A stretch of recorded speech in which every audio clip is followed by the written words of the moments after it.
siya sa katawan niya. Bakit kinakailangan pa pupunta sa maliit na clinic samantalang yun, ospital na yon na nagsabing, yes, may sakit ka.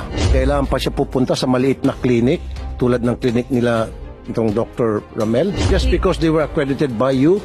Po, because we have certain requirements din also. So ibig sabihin mas magaling yung laboratory nila Dr. Ramel kaysa sa laboratory ng St. Luke's? Is that what you say? Tama naman na acceptable yung findings ng hospital, but then if they're applying for abroad na mag-OFW sila, they have to go through the accredited clinics natin kasi there are certain... Why are they being accredited? I'm just curious. And what's the difference between DOH accrediting the clinic of Ramel versus halimbawa accrediting St. Luke's? Because we have this Administrative Order 2013-006, Guidelines on Rule 11, the role of the Department of Health in the Omnibus Rules and Regulation, implementing the Migrant Workers and Overseas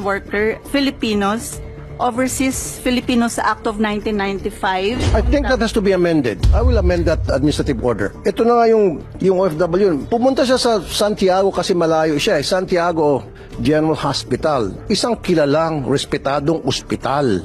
At nung nagpa-lab exam siya, lumitaw na meron siyang sakit. And then, binigay niyang result sa agency. Sabi ng agency, hindi, punta ka sa clinic na accredited ng DOH. So pagpunta niya doon sa clinic, wala nakitang sakit. Pinag-go sa abroad. And then tumawag sa akin, nagpapawi na kasi malala na yung sakit niya. I have to amend that.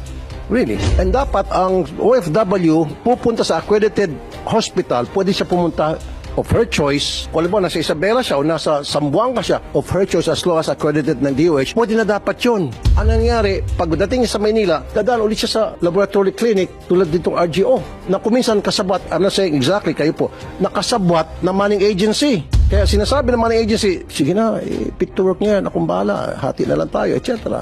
That is a possibility. Very clear na merong kalukuhan dito. You agree? That is Administrative Order 2011-0015. That is Guidelines on the Prohibition of Referral or Decking Practice of OFW Clinics and Respecting the Rights of OFW to choose their own OFW clinic for medical examination.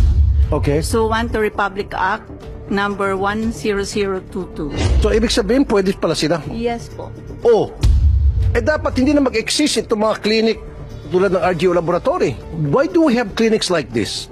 Then why do you give them accreditation? If doon sa application nila, nilagay nila doon, they're asking for accreditation so that they will be screening OFWs o seafarers para sa PEME. Then why did you allow laboratories like these to exist? Actually, sir, we nasa pipeline naman ng bureau namin to amend this kasi way back 2013 pa tong AO na to eh. Hindi pa namin na-amend. Basura nyo na po yan. Kaya na pala nasa nasa administrative order nyo na rin na merong karapatan ng seafarer o OFW na magpili ng clinic of his or her choice na para doon magpa-check up o PEME. Bakit pa kailangan kayo mag-accredit ng clinic na tulad nitong RGO na kailangan sila mag-certify whether fit to work?